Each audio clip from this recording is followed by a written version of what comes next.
حضرات کو معلوم ہے کہ سورج گرہن ہے اور خبریں یہ آ رہی ہیں کہ 80% سورج گرہن ہوگا۔ اس بارے میں اسلامی حکام کیا ہیں، شریعت کیا کہتی ہے، اس کے لیے علماء نے سوچا ہے کہ کچھ باتیں عوام تک پہنچائی جائیں، تو اس لیے میں نے بھی ارادہ کیا کہ شرعی حکام اس بارے میں بتائے جائیں، اس میں حکمتیں کیا ہیں۔ رسول اللہ صلی اللہ علیہ وسلم کے دور میں سورج گرہن ہوا ہے۔ آپ صلی اللہ علیہ وسلم کے نرینہ اولاد نہیں تھی، آپ کو اللہ نے اولاد دی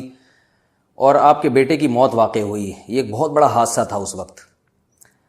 کیونکہ عرب میں نرینہ اولاد کی بڑی ویلیو تھی۔ آپ صلی اللہ علیہ وسلم کو اللہ نے بیٹیاں دیں، بیٹا نہیں دی، اور بیٹا دے کے اٹھا لیا، تو ایک بہت بڑا واقعہ تھا، اور اللہ کی قدرت کے اسی دن سورج بھی گرہن ہو گیا۔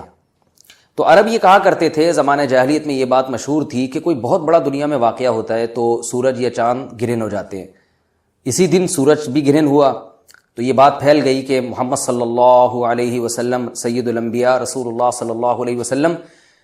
کے بیٹے کی چونکہ موت واقع ہوئی ہے، اس لیے سورج گرہن ہوا ہے۔ آپ صلی اللہ علیہ وسلم نے اس بات کی تردید فرمائی،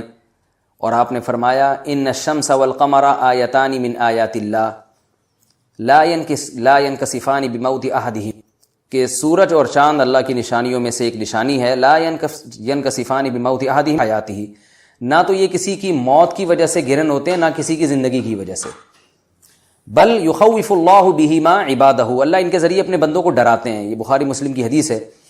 اپنے بندوں کو خوف زدہ کرتے ہیں۔ تو یہ اللہ کی نشانیاں ہیں، اور آپ صلی اللہ علیہ وسلم نے اس موقع پر نماز کا حکم دیا، اللہ کے سامنے عاجزی اور انکساری کا حکم دیا۔ دیکھیے یہاں ایک بہت اہم پوائنٹ کی بات ہے ان لوگوں کے لیے جو اسلام کے خلاف ہیں، جو محمد صلی اللہ علیہ وسلم سرور دو عالم سید الانبیاء صلی اللہ علیہ وسلم کو سچا نبی نہیں مانتے، ان کے لیے اس حدیث میں آپ صلی اللہ علیہ وسلم کی نبوت کی ایک بہت زبردست دلیل موجود ہے۔ ایک واقعہ ہوا ہے آپ صلی اللہ علیہ وسلم کے بیٹے کی موت کا، اور عرب یہ ویسے ہی کہا کرتے تھے کوئی بہت بڑا دن ہوگا تو سورج گرہن ہوگا۔ تو کوئی بھی شخص جو جھوٹا نبی ہو، آپ خود بتائیے کہ کیا وہ ایسے موقع پہ اس واقعے کو اپنے حق میں کیش نہیں کرائے گا، اور وہ یہ کہے گا نہیں کہ میں تو پہلے ہی کہتا تھا میں بہت بڑی شخصیت ہوں، اور میرے بیٹے کی موت ہونا، ایک پیغمبر کے بیٹے کی موت ہونا ہے تو یقیناً یہ اس اللہ کی طرف سے ایک نشانیاں ہے، یہ نشانی ہے سورج کا گرہن ہونا، یہ بتانے کے لیے ہے کہ واقعی یہ بہت بڑا دن ہے، اور میں یعنی یہ بہت بڑا دن اس اعتبار سے کہ ایک نبی کے بیٹے کی موت واقع ہوئی ہے۔ لیکن آپ صلی اللہ علیہ وسلم نے یہ سب نہیں کیا، اور آپ نے بتایا کہ سورج اور چاند کے گرہن ہونے کا کسی کی موت یا زندگی سے کوئی تعلق نہیں، اور آج سائنس نے بھی ثابت کر دیا ہے کہ یہ ایک سائنٹیفک حقیقت ہے کہ جب زمین اور سورج کے درمیان چاند آ جائے تو سورج گرہن ہو جاتا ہے، اور جب چاند اور سورج کے درمیان زمین آ جائے اور سورج کی روشنی چاند تک نہ پہنچ رہی ہو تو چاند گرہن ہو جاتا ہے۔ یہ اس میں عبرت کی بات بھی ہے ان لوگوں کے لیے جو آپ صلی اللہ علیہ وسلم کی نبوت میں شک کرتے ہیں۔ البتہ آپ صلی اللہ علیہ وسلم نے اس موقع پر ہمیں حکم دیا کہ اللہ سے تضرع اور عاجزی اور انکساری کی جائے، اپنے گناہوں کی معافی مانگی جائے، اور نماز آپ صلی اللہ علیہ وسلم نے پڑھی۔ اس پہ بھی بعض لوگ اشکال کرتے ہیں کہ یہ جب ایک نیچرل پروسیس ہے تو اس میں اتنا گھبرانے کی، کیونکہ حدیث میں آتا ہے آپ صلی اللہ علیہ وسلم بہت گھبرائے، تو اس میں گھبرانے کی کیا بات ہے؟ تو یاد رکھیے ہر نیچرل پروسیس جو ایک عام معمول سے ہٹ کر ہو، اس میں انسان کے لیے ایک عبرت کی بات ہوتی ہے۔ ہم دیکھتے ہیں رسول اللہ صلی اللہ علیہ وسلم کے دور میں جب تیز ہوا چلتی تھی اور بارش سے پہلے ہوا چلا کرتی تھی تیز ہوائیں، تو آپ صلی اللہ علیہ وسلم گھبرا کے مسجد کی طرف دوڑتے، عاجزی انکساری کرتے، اللہ تعالیٰ سے یہ کہتے کہ اللہ تو نے تو مجھ سے وعدہ کیا ہے کہ جب تک میں ان کے درمیان موجود ہوں تو ان کو عذاب نہیں دے گا۔ تو یہ خوف کا غلبہ تھا آپ صلی اللہ علیہ وسلم پر۔ کیوں؟ وجہ اس کی یہ تھی کہ یہی حالات قوم عاد اور قوم سمود پر بھی آئے ہیں۔ قرآن میں آتا ہے نا فلما رأوه عارضا مستقبل اودیتهم قالوا هذا عارض ممطرنا بل هو ما استعجلتم به ريح فيها عذاب أليم تدمر كل شيء بأمر ربها فأصبحوا لا يرى إلا مساكنهم، کہ وہ بادلوں کو دیکھ کے کہنے لگے یہ تو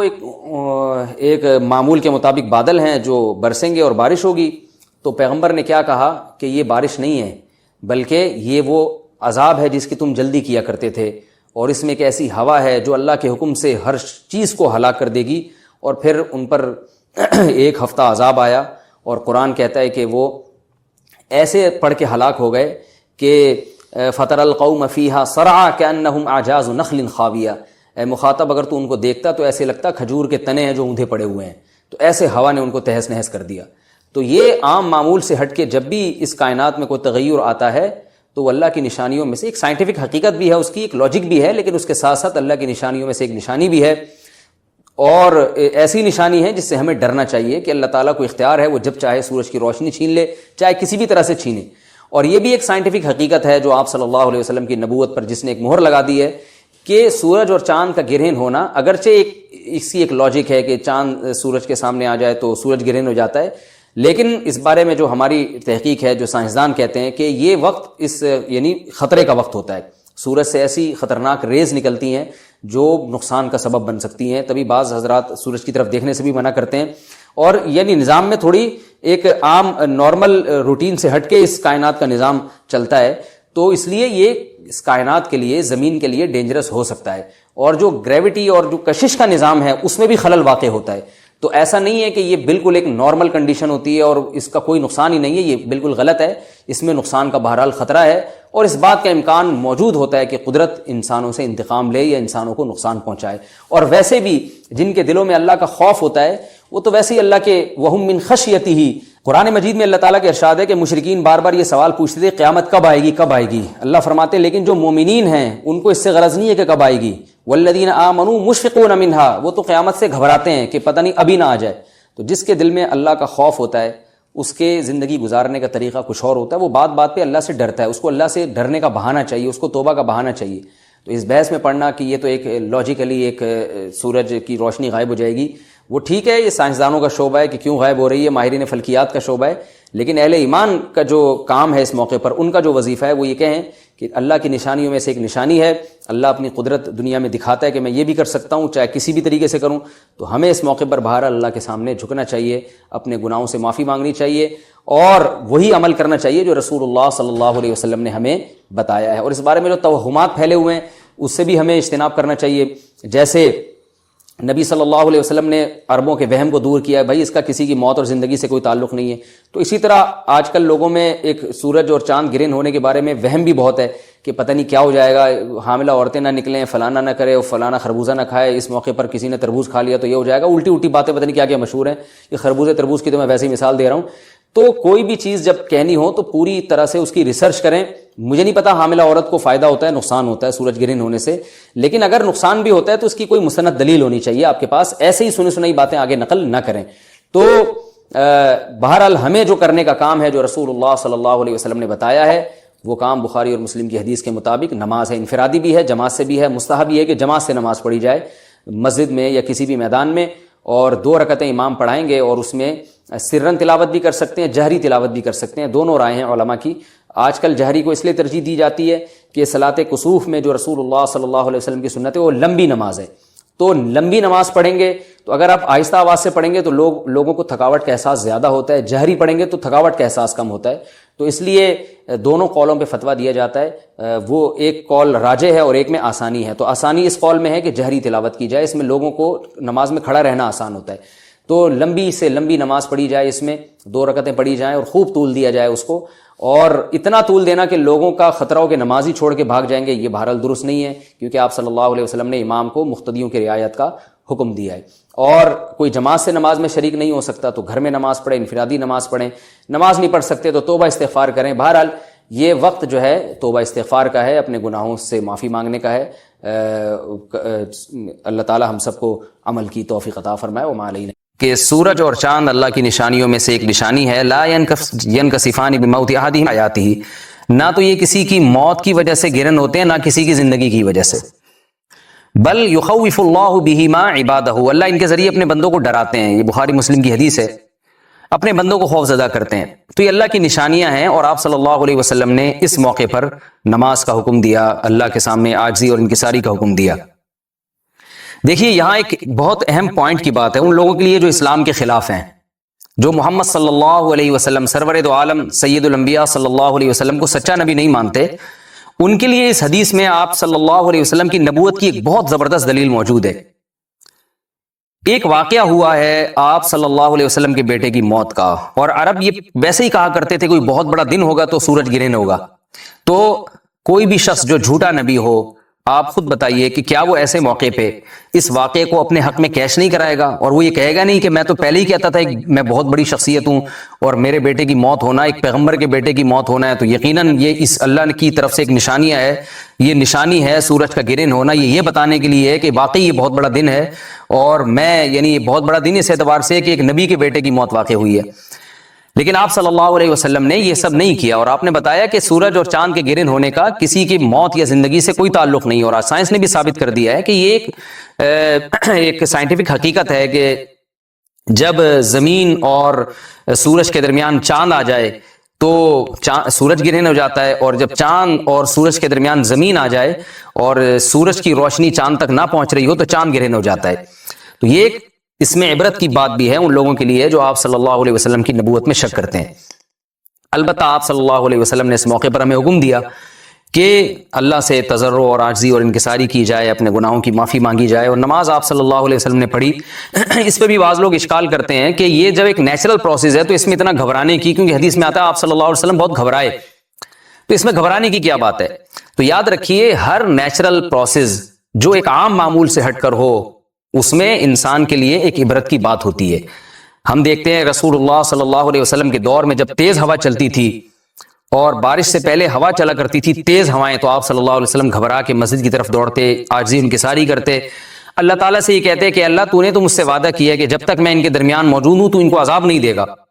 تو یہ خوف کا غلبہ تھا آپ صلی اللہ علیہ وسلم پر۔ کیوں؟ وجہ اس کی یہ تھی کہ یہی حالات قوم عاد اور قوم سمود پر بھی آئے ہیں۔ قرآن میں آتا ہے نا فَلَمَّا رَأَوْهُ عَارِضًا مُسْتَقْبِلَ أَوْدِيَتِهِمْ قَالُوا هَذَا عَارِضٌ مُمْطِرُنَا بَلْ هُوَ مَا اسْتَعْجَلْتُمْ بِهِ رِيحٌ فِيهَا عَذَابٌ أَلِيمٌ تُدَمِّرُ كُلَّ شَيْءٍ بِأَمْرِ رَبِّهَا فَأَصْبَحُوا لَا يُرَىٰ إِلَّا مَسَاكِنُهُمْ، کہ وہ بادلوں کو دیکھ کے کہنے لگے یہ تو ایک معمول کے مطابق بادل ہیں جو برسیں گے اور بارش ہوگی۔ تو پیغمبر نے کیا کہا کہ یہ بارش نہیں ہے بلکہ یہ وہ عذاب ہے جس کی تم جلدی کیا کرتے تھے، اور اس میں ایک ایسی ہوا ہے جو اللہ کے حکم سے ہر چیز کو ہلاک کر دے گی۔ اور پھر ان پر ایک ہفتہ عذاب آیا، اور قرآن کہتا ہے کہ وہ ایسے پڑھ کے ہلاک ہو گئے کہ فَتَرَى الْقَوْمَ فِيهَا صَرْعَىٰ كَأَنَّهُمْ أَعْجَازُ نَخْلٍ خَاوِيَةٍ، اے مخاطب اگر تو ان کو دیکھتا تو ایسے لگتا کھجور کے تنے ہیں جو اوندھے پڑے ہوئے ہیں، تو ایسے ہوا نے ان کو تہس نہس کر دیا۔ تو یہ عام معمول سے ہٹ کے جب بھی اس کائنات میں کوئی تغیر آتا ہے تو اللہ کی نشانیوں میں سے ایک سائنٹیفک حقیقت بھی ہے، اس کی ایک لاجک بھی ہے، لیکن اس کے ساتھ ساتھ اللہ کی نشانیوں میں سے ایک نشانی بھی ہے، اور ایسی نشانی ہے جس سے ہمیں ڈرنا چاہیے کہ اللہ تعالیٰ کو اختیار ہے وہ جب چاہے سورج کی روشنی چھین لے، چاہے کسی بھی طرح سے چھینے۔ اور یہ بھی ایک سائنٹیفک حقیقت ہے جو آپ صلی اللہ علیہ وسلم کی نبوت پر جس نے ایک مہر لگا دی ہے کہ سورج اور چاند کا گرہن ہونا، اگرچہ اس کی ایک لاجک ہے کہ چاند سورج کے سامنے آ جائے تو سورج گرہن ہو جاتا ہے، لیکن اس بارے میں جو ہماری تحقیق ہے، جو سائنسدان کہتے ہیں کہ یہ وقت اس یعنی خطرے کا وقت ہوتا ہے، سورج سے ایسی خطرناک ریز نکلتی ہیں جو نقصان کا سبب بن سکتی ہیں، تبھی بعض حضرات سورج کی طرف دیکھنے سے بھی منع کرتے ہیں۔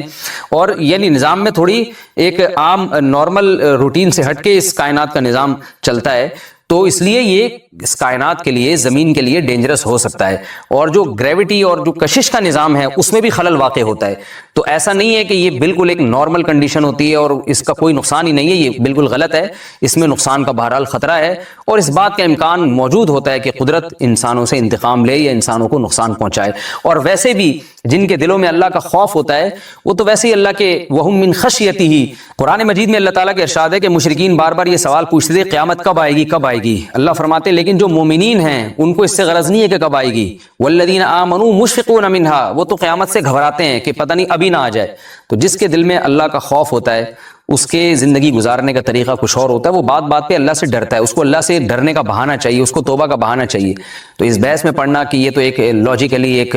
سورج کی روشنی غائب ہو جائے گی، وہ ٹھیک ہے، یہ سائنسدانوں کا شعبہ ہے کہ کیوں غائب ہو رہی ہے، ماہرین فلکیات کا شعبہ ہے، لیکن اہل ایمان کا جو کام ہے اس موقع پر، ان کا جو وظیفہ ہے وہ یہ کہیں کہ اللہ کی نشانیوں میں سے ایک نشانی ہے، اللہ اپنی قدرت دنیا میں دکھاتا ہے کہ میں یہ بھی کر سکتا ہوں چاہے کسی بھی طریقے سے کروں، تو ہمیں اس موقع پر بہرحال اللہ کے سامنے جھکنا چاہیے، اپنے گناہوں سے معافی مانگنی چاہیے، اور وہی عمل کرنا چاہیے جو رسول اللہ صلی اللہ علیہ وسلم نے ہمیں بتایا ہے۔ اور اس بارے میں جو توہمات پھیلے ہوئے ہیں اس سے بھی ہمیں اجتناب کرنا چاہیے، جیسے نبی صلی اللہ علیہ وسلم نے عربوں کے وہم کو دور کیا ہے، بھائی اس کا کسی کی موت اور زندگی سے کوئی تعلق نہیں ہے۔ تو اسی طرح آج کل لوگوں میں ایک سورج اور چاند گرہن ہونے کے بارے میں وہم بھی بہت ہے کہ پتہ نہیں کیا ہو جائے گا، حاملہ عورتیں نہ نکلیں، فلانا نہ کرے، اور فلانا خربوزہ نہ کھائے، اس موقع پر کسی نے تربوز کھا لیا تو یہ ہو جائے گا، الٹی الٹی باتیں پتہ نہیں کیا کیا مشہور ہیں۔ یہ خربوزے تربوز کی تو میں ویسے ہی مثال دے رہا ہوں۔ تو کوئی بھی چیز جب کہنی ہو تو پوری طرح سے اس کی ریسرچ کریں۔ مجھے نہیں پتا حاملہ عورت کو فائدہ ہوتا ہے نقصان ہوتا ہے سورج گرہن ہونے سے، لیکن اگر نقصان بھی ہوتا ہے تو اس کی کوئی مستند دلیل ہونی چاہیے آپ کے پاس، ایسے ہی سنی سنائی باتیں آگے نقل نہ کریں۔ تو بہرحال ہمیں جو کرنے کا کام ہے، جو رسول اللہ صلی اللہ علیہ وسلم نے بتایا ہے، وہ کام بخاری اور مسلم کی حدیث کے مطابق نماز ہے، انفرادی بھی ہے، جماعت سے بھی ہے، مستحب یہ ہے کہ جماعت سے نماز پڑھی جائے مسجد میں یا کسی بھی میدان میں، اور 2 رکعتیں امام پڑھائیں گے، اور اس میں سرن تلاوت بھی کر سکتے ہیں، جہری تلاوت بھی کر سکتے ہیں، دونوں رائے ہیں علماء کی۔ آج کل جہری کو اس لیے ترجیح دی جاتی ہے کہ صلاۃ کسوف میں جو رسول اللہ صلی اللہ علیہ وسلم کی سنت ہے وہ لمبی نماز ہے، تو لمبی نماز پڑھیں گے تو اگر آپ آہستہ آواز سے پڑھیں گے تو لوگوں کو تھکاوٹ کا احساس زیادہ ہوتا ہے، جہری پڑھیں گے تو تھکاوٹ کا احساس کم ہوتا ہے، تو اس لیے دونوں قولوں پہ فتویٰ دیا جاتا ہے۔ وہ ایک قول راجح ہے اور ایک میں آسانی ہے، تو آسانی اس قول میں ہے کہ جہری تلاوت کی جائے، اس میں لوگوں کو نماز میں کھڑا رہنا آسان ہوتا ہے، تو لمبی سے لمبی نماز پڑھی جائے، اس میں 2 رکعتیں پڑھی جائیں اور خوب طول دیا جائے اس کو، اور اتنا طول دینا کہ لوگوں کا خطرہ ہو کہ نماز ہی چھوڑ کے بھاگ جائیں گے، یہ بہرحال درست نہیں ہے، کیونکہ آپ صلی اللہ علیہ وسلم نے امام کو مقتدیوں کی رعایت کا حکم دیا ہے۔ اور کوئی جماعت سے نماز میں شریک نہیں ہو سکتا تو گھر میں نماز پڑھیں، انفرادی نماز پڑھیں، نماز نہیں پڑھ سکتے تو توبہ استغفار کریں۔ بہرحال یہ وقت جو ہے توبہ استغفار کا ہے، اپنے گناہوں سے معافی مانگنے کا ہے۔ اللہ تعالی ہم سب کو عمل کی توفیق عطا فرمائے، وما علینا الا البلاغ۔